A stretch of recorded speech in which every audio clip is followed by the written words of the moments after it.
Hello, everybody, and welcome to One Sustainability. I'm James Rosenstein, a member of the advisory board of One Business World. One Sustainability features entrepreneurs, founders, and business leaders who have sustainability as a core component of their overall strategy, presenting on cutting-edge topics and the latest industry developments. Our goal is to educate and inform the global business and entrepreneurial communities on the importance of sustainability and to promote and support sustainable business growth all around the world. Today, we're very pleased to welcome leading global sustainability investor, advisor, thought leader, and entrepreneur, Peter Krull. Peter Krull is the CEO and director of Investments of Earth Equity Advisors. Peter focuses on creating and managing Earth Equity's sustainable, responsible, and impact investment portfolios, as well as writing thought leadership pieces and sharing the responsible investing story. At Earth Equity Advisors, Peter and his team help their clients make the transition to a fossil fuel-free, sustainable, responsible, and impact investment portfolio, and guide them through the process of divesting from polluting and irresponsible companies and reinvesting in more solutions-based, progressive and forward-thinking alternatives. Peter, it is a great pleasure to have you here with us today and to hear more about understanding sustainable investing. Thank you and welcome to One Sustainability. Thank you so much, James. It's a pleasure to be here. Excited to share with you the importance of sustainable investing and sort of our aspect of the way we look at it. So I'm going to share my screen with you here, and we'll get started. So again, of course, we're with Earth Equity Advisors, the firm I founded back in 2004. A quick disclaimer, this is for informational purposes only. We can't necessarily give advice unless you're an actual client of ours. And secondarily, past performance is not indicative of future results because we will be talking about investment performance during the talk. So today, of course, we're going to be talking about sustainable, responsible, and impact investing, also called SRI. I always like to start out with this comic here. You know, yes, of course, the planet got destroyed, but for a beautiful moment in time, we created a lot of value for shareholders. And this is the unfortunate thing when we look at traditional investing industries is they externalize everything. They don't take into account sustainability. They don't take into account the impact on the environment or on human populations or animal populations in general. And so our goal is to basically turn the paradigm on its head and to take into account, a number of different metrics that we believe not only make an impact on the world, but also make an impact on the bottom line of companies. This gentleman is Bill McKibben, and I love what he said. I saw him here in Asheville speaking probably about 10 years ago. He said, we're not the radicals. He said, the radicals are the ones who are changing the chemical composition of the atmosphere in order to make more money. And that's what we see with fossil fuel companies. That's what we see with a lot of traditional companies that, again, are externalizing a lot of the risks and a lot of the issues to society in general. I'm going to do a quick overview of what SRI is. When I started in this business 17 years ago, it was called socially responsible investing, and it has evolved over that time.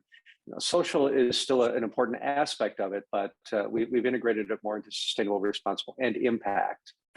It has a storied history. It goes back many, many years. It goes back to religious folks who didn't want to own alcohol, folks who didn't want to own gambling or tobacco. It moves forward to the Green Revolution of the early 70s when we started to see people who didn't want to own polluting companies. And then even forward into apartheid in South Africa, where investors wanted to not own companies that were doing business. And so there was a divestment movement from South Africa. It's the fastest growing segment of the investment industry, and it has been for long time now, you can see how steep the curve is in terms of the growth that is we're pushing, and this was as of 2020, over $16 trillion. That's trillion with a T, in some sort of sustainable investing, incorporating things like screening and shareholder advocacy and other different strategies into that. We'll get into that in just a minute. There's a lot of debate right now, and there's a lot of discussion going on about the difference between ESG, or environmental social governance, and SRI. And I want to talk a little bit about what we view as the difference between the two. Of course, ESG, like I said, is environmental, social, and governance. And it's a tool for assessing different investment securities. We look at different metrics, and we look at different things from what their impact is on each one of these areas. Environmental, it might be their CO2 emissions. Social, it might be how they work in their communities, and governance might be the number of women or people of color on their boards. But it's a quantitative approach to things. There's a bit of a problem, though, in that the way most entities use ESG is they consider it a best-in-class approach. And from that perspective, you could theoretically have a fossil fuel company that gets integrated into an ESG portfolio or index or something, because they're comparing ESG, or they're comparing company versus company. So you might have Exxon versus Chevron, which one is better? Well, in our opinion, neither one is better. And so this is problematic. The second thing that's problematic is that the system can be gamed. Like I said, with social and governance, a fossil fuel company may say, we're never going to have a good E-score because we're contributing to the problem. So how do we improve our ESG score so that way we can get into some of these indexes? Well, on the social side, they might start contributing more to a particular charity. Or on the governance side, they may add a woman or person of color to their board of directors or to the C-suite. And we believe that does not make them a responsible company, but in many ways it actually makes them a deceptive company. They're not making these changes because it's part of their core business or their core business philosophy, but they're doing it just to get into an index. SRI, on the other hand, we tend to look at a little bit differently. We do incorporate the ESG metrics in there, but we believe it's important that there's somebody that oversees it. There are so many funds that are continuing to come out now, and I'll talk about that in a second, but all they're doing is just taking the raw ESG data and creating an investment vehicle with that. And we believe that you have to have somebody who's actually looking at it, who uses what we call the smell test and asks that question: does it make sense that company X is in a sustainable portfolio? And we'll review an actual portfolio in just a few minutes here, but sustainable investing in SRI combines environmental awareness with social good and direct impact. And we really make sure that it covers all those different aspects across the board. And like I said, it's more of a qualitative research process. It does have the quantitative ESG and fundamental side of it, but we also want to look at it and ask those questions about, does it make sense to have particular companies in the portfolio? Give you a quick background on the history of, not necessarily history, but what traditional SRI is made of. The first leg of the stool is screening. So looking through different companies to find companies that are doing well in terms of their environmental track record or product safety or how involved in the community they are, et cetera. And some of the things that we've seen in the 2020 report, this is from US SIF Foundation, which is our industry trade group that focuses on socially responsible investing. But some of the criteria that they've looked at in 2020, of course, everything from climate change to board issues to executive pay, et cetera. It also includes shareholder advocacy, which is voting on proxies.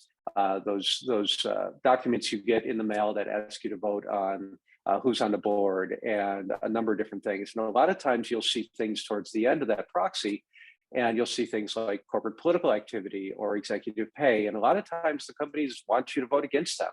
But what we've seen over the past several years is there's a lot of impact if you actually start reading through those and seeing what's happening. The number one issue here, again, like I said, is corporate political activity. And since the Citizens United case here, which basically allowed corporations to make political contributions, investors want some transparency. We want to see where companies are lobbying, where those political donations are going to, because we want to make sure that companies don't have an outsized impact or influence on government and on policy. And the last leg of the stool is community investment. So we always make sure that in our portfolios that we have a certain portion that goes to community investments. We use Calvert Impact Notes, we use the CRA fund, and those funds typically send money to areas of people who are underbanked and people who are underserved by the traditional financial services community. We'll talk a little bit about divestment in general. The definition basically is removing an investment because it doesn't align with what your values are. But I typically add a second line to that, because when shareholder advocacy doesn't work, we don't necessarily want to own a particular company. And Exxon is a perfect example. This is a company that has actively spread misinformation about climate change, just simply so that way it didn't impact their profits and that they didn't have to change. It's a company we're never going to change through shareholder advocacy. And we're going to move into fossil fuel divestment a little bit more specifically. And again, like I said in the last slide, it is to align your investments with your values, but it's also to shape public policy and get discussions going on. And we've seen a lot of that. Bill McKibben, the gentleman who I referenced at the beginning of the talk here, his 350.org group has been really influential in pushing institutions and educational, universities and things to try and divest from fossil fuels because, of the positive impact. But it's not just a feel-good thing. It's also to potentially reduce risk in your portfolio. So this chart here shows us the gas and coal and oil reserves that companies have. Now, companies' valuation is based on a couple things. It's based on the assets that they have. It's based on the cash flows that they have, and a number of other metrics. What we see here, so you can see the lines that are vertical here. These are the reserves that are out there right now. This is as of 2018. The solid line is how much of those reserves we can actually use and still maintain a 1.5 degree Celsius rise in temperature. The dotted line you can see actually is the 1.75 degree Celsius. So the amounts that are above that, you can see there's a lot of assets that still would be under the ground. Those are what are called stranded assets. And this is a potential highly negative factor when it comes to valuing any kind of fossil fuel company. So again, it's not just their negative impact on the environment, it's the fact that they're probably not a really good investment anyways. And when you look at the energy industry, that's the blue line here, represented by XLE, which is an exchange traded fund focused on the energy industry, versus the S&P 500, which is the red line. Over the last 10 years, the energy sector's returned about 11.25%, and the S&P 500 about 344%. So there's a strong disconnect between where the market in general is going and where the energy sector is going. You can see the two numbers there. And we also believe that fossil fuel divestment allows us to reallocate those monies into more sustainable solutions. Now, this gentleman is Jeremy Grantham. He is a hedge fund manager, and he asked the question a few years ago: what happens if we take a particular investment out of our portfolios? What happens if we divest? And what they learned is not a whole heck of a lot. Everything in this chart here, you can see they removed everything from healthcare to financials and everything in between, all the different sectors of the market. But you notice in the middle there, energy. If you had removed energy from the portfolio, this is going back to 1990 or 1989 actually, you actually performed 0.03% better. It's a wash. Basically what this is telling you is you can take energy out of the portfolio and not hurt your performance. I decided to take and extrapolate and extend that out because this ended in September of 17. And I continued it down from September of 17 through the end of November. And you actually have a 3% better return without energy. So the 97.7% is the S&P 500 without energy, and the 94.6 is just the general S&P, which includes the energy sector. So you've done better over that time. So what do you do once you've divested? Well, so I'm a hockey fan, and I like to quote Wayne Gretzky here. He said, you need to skate to where the puck is going, not to where it's been. And all too often, our investment portfolios are looking in the rearview mirror. We're investing based on an index or on a benchmark of where the economy was. We're looking over our shoulder. And our goal here is to look forward. It's to look to where our new economy is, where we're going to a more cleaner and more sustainable economy. And the things that we really try to focus on, especially in our Green Sage Sustainability portfolio, which is our signature individual equity portfolio. These are some of the things that we look at, obviously alternative energy, but also battery technology and water, sustainable real estate. Real estate is a really important aspect of this because buildings use so much energy. The more efficient we can make them, the better off we're going to be. Green finance, circular economy, and even cutting edge biotechnology. I'm a strong believer that a healthy society is a more sustainable society as well.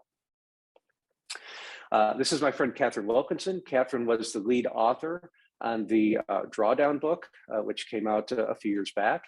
And one of the things she said was that gender equity is also on par with doing all the environmentally responsible things that we're doing, and that's one of the important parts of sustainability. It's not just looking at the environment. It's not just looking at trying to get EVs on the road. Yes, that's all important. We're pushing for all that as well, but we also need to make sure that there's gender equity, and that, like I said, it's partly why we invest in biotechnology as well, because we want a healthier society, and having gender equity as well as racial equity is going to continue to contribute to this as well.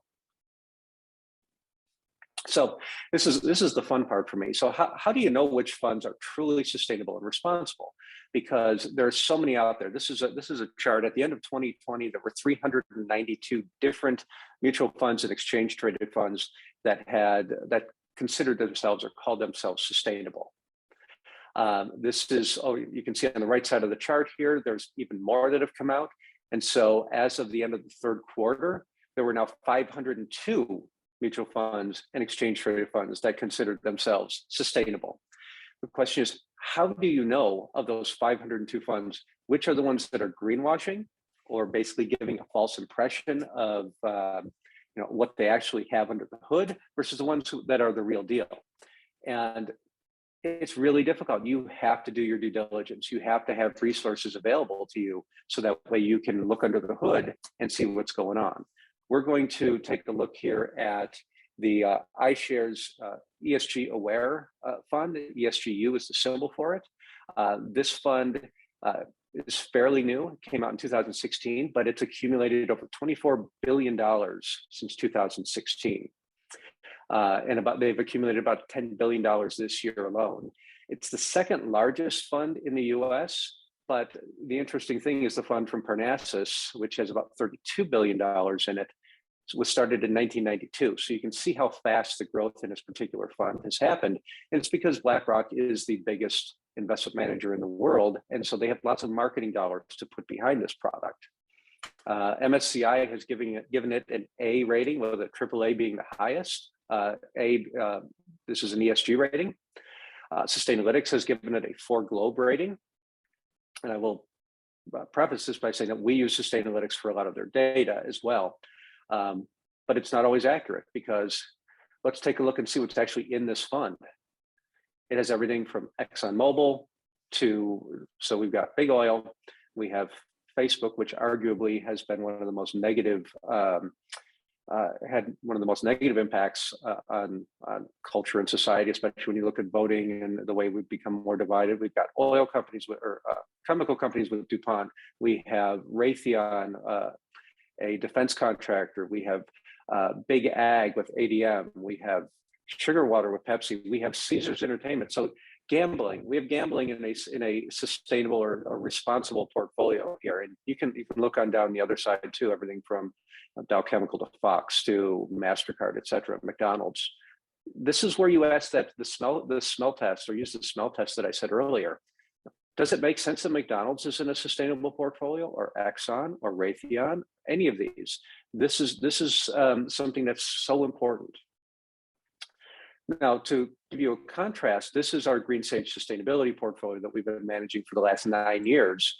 These are some of the companies that you'll see in there. Allbirds and Amalgamated Financial, both certified B corporations, just like we are. You've got Beyond Meat, you have solar companies, you have EV charging, you have EV companies.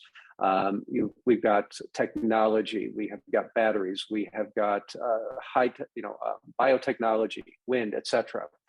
This is just a sample of what's in the portfolio, but these are the positive solutions-based companies that we want to have in there, as opposed to just being less bad, as you probably would say with the other fund. So when you're doing your due diligence to decide on which sustainable fund to use or who to use, you have to look under the hood. You have to see what companies that particular fund actually owns. Don't just use the name of it to base your decision on. Ask if it's fossil fuel free, or look and see if it's fossil fuel free. Is it positive and solutions based? The contrast that I showed between the BlackRock fund and our fund. The only, and this is an interesting thing, the only positive solutions based fund that we probably would have in our portfolio or similar to it, that's in BlackRock, is Tesla. We don't currently own it. We've owned it in the past, but that's the only thing I could find that actually had solar in it, which is unacceptable if you ask me. One of the influencers when I was starting my firm was a gentleman named Bill McDonough, and Bill is a person who wrote the book Cradle to Cradle. And when I spent some time with him one afternoon, he said, being less bad is still bad. And so let's do our best to not own something that's less bad, but something that actually is positive. And if something doesn't look right, there's a really good chance that it may not. So continue to do your due diligence, look under the hood. Is it an index or is it human managed? Does it pass the smell test? And finally, is responsible investing or just responsible business in general part of the company's ethic, or is it simply a marketing opportunity? Again, we're a certified B corporation. Everything we do is judged. Everything from how we treat our employees, to how involved we are in our community, to the kind of investments that we use for folks, to our environmental impact and how we work with suppliers. So the 800-pound gorilla in the room, of course, is can you still get a good return and still invest with your values? Well, this is data from at the end of 2020. We'll have new data again coming up in another month or so here, but 77% of sustainable equity funds finished in the top half of their Morningstar category for the trailing 5 years at the end of 2020. 77%. If you do a normal distribution, that would be 50%. So it's showing that it's outperforming their traditional brethren, if you will. 49% posted in the top quartile. Again, on a normal distribution, this should just be 25%, but they're outperforming considerably. And only 10% landed in the bottom quartile. This is fantastic outperformance over a 5-year period. And this is the chart where that came from. This is coming from Morningstar. So I'm going to give you a couple examples. These are funds that we use in our mutual fund portfolios for clients. This is the Brown Advisory Sustainable Growth Fund. This is large US-based companies. Over the last 5 years, it's up almost 224%. And the S&P 500 is up 127% over that time. And this, let me let you know that this data is as of the end of November 2021. This is international, so this is the Thornburg Better World International Fund versus the MSCI EAFB, which is an international index, 102% versus 55. This is what I think is probably the best sustainable fund out there. This is the Green Alpha Next Economy Fund. It's up 258% basically over the last 5 years versus the MSCI All Cap World Index, which is up about 94. And even bonds have outperformed. So this is a 3-year chart here, because the Brown Advisory Sustainable Bond Fund hasn't been around quite as long, but it's up 20 and a quarter over the last 3 years versus the aggregate bond index, which is up about 17 and a quarter. So the reality is you can invest with your values and still make a competitive or better return depending on how you select the funds you use. And this is our Green Sage sustainability portfolio. You can see this has been around since December of 2012. But over that time, I'm really proud of what we've done with this. Our since inception return over those 9 years is almost 16%, which is about 5% more than almost 5% more than the index, which is the MSCI All Cap World Index. So, and we've done it with positive solutions. A quick about us: our firm, we're founded in 2004. We started out as Krull Income, transitioned to Earth Equity Advisors a few years ago. We focus only on responsible investing. As my business partner Neil likes to say, we don't have a green option and a gray option. We only do sustainable investing. We have clients across the country. We're a 5-time Best for the World certified B Corporation. We are a 2021 Real Leaders 150 member. I was awarded the Luminaries Award for Thought Leadership from Think Advisor magazine. I was in New York a few weeks ago to receive that.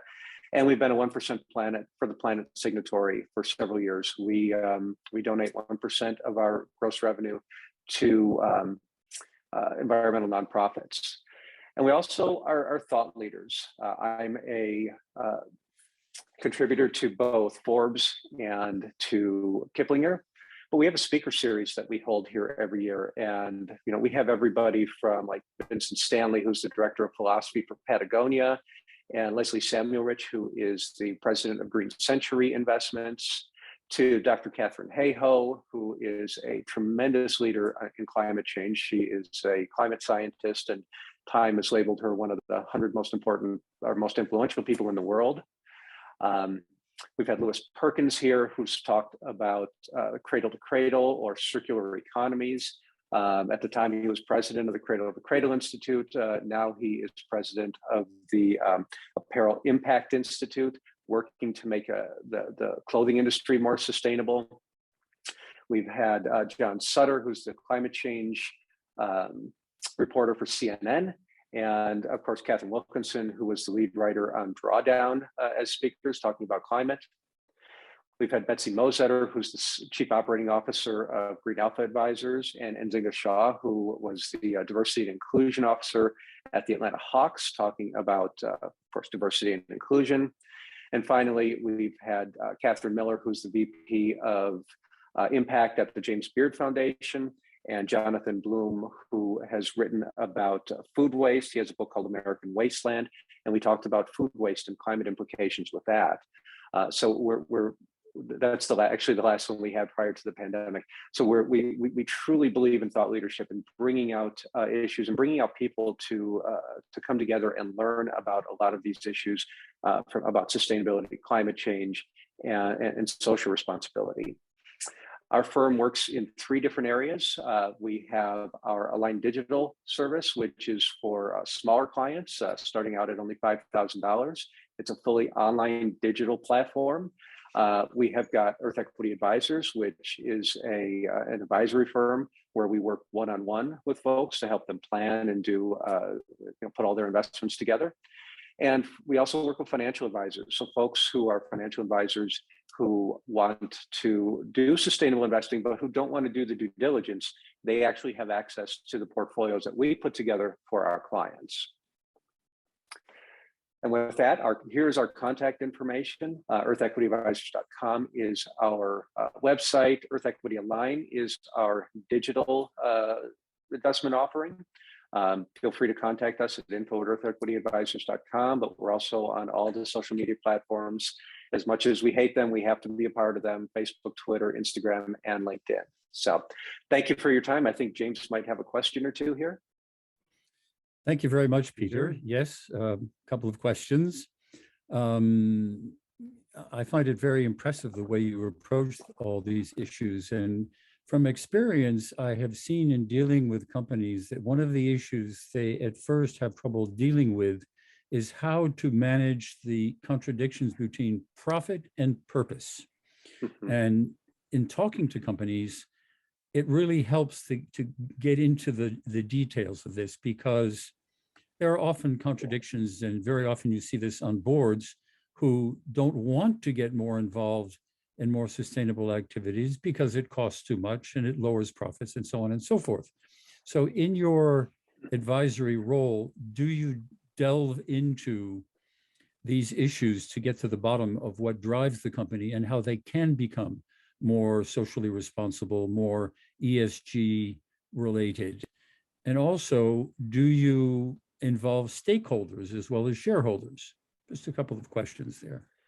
Those are great questions. The reality is that companies that invest in becoming more sustainable, companies that invest in being more socially responsible, yes, they may end up putting more money out in the short term, but in the long term, they end up being more profitable. I can speak from our experience that, you know, we take all stakeholders into account. And like I had mentioned earlier, the different stakeholders that B corporations look at, you know, we're a profitable company, and I don't think that if anything, being sustainable and socially responsible has actually added to our profitability, because we have happier employees, we have happier clients. You know, we're having a positive impact, and that's what you see. I think that there's been a lot of studies that have taken a look at this, but one that pops in my head is the difference between Costco and Walmart. And you know, Costco pays their employees a lot more. They do a ton of training with their employees, and so because of that, they have a much lower turnover versus the Walmart or the Sam's Club model, which, you know, they pay their employees much less. They have a lot more turnover, and hence they're not as profitable because of that. And so that's a great example of that. In terms of, you know, us working directly with stakeholders, that is typically for the funds that we use to engage a little bit more directly. We don't necessarily, as a small to medium-sized firm, don't have the scale to make those direct stakeholder impacts. But again, you know, because we're using funds for a big portion of our investment management, we you know, we're working with them to have those proxy or those stakeholder impacts. Right. So you do get directly involved with the companies to help them move in the right direction. Yeah, and again, that's through the fund managers that we use. Right. Okay. Well, those were, I mean, I couldn't agree more with everything else you said, so I don't have more questions for now. So we want to thank you very much for your time, your presentation, a very good part of the One Sustainability series. And so thank you very much, Peter, and we look forward to more future contacts. Thank you, James. It was a pleasure to be on. And if anybody has any questions, please feel free to reach out. You know, we're here to help out. Sure. Thank you. Thank you.